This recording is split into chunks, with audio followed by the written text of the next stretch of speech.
to try out different formats. You could find that maybe you might start off the day and you're saying to yourself, well, I'll just do videos because everybody else is doing videos.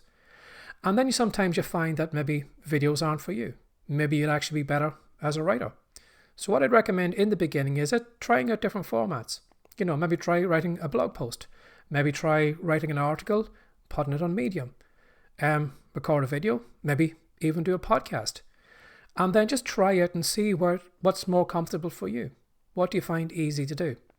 A lot of us sometimes, when we start off, don't think of the easy route. We think if something's easy for us, well, then we shouldn't be doing it.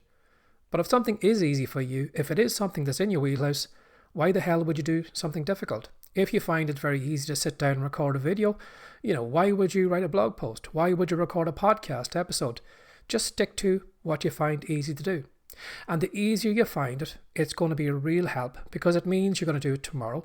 You're going to do it the next day. You're going to do it the next day because it's easy. So don't fall into the trap of copying everyone else because everybody's making videos. Well, then I should be doing videos. If everybody's putting stuff on this platform, then I should be doing that. No, find out what works for you, what's easy to do, and is something that you can do long term.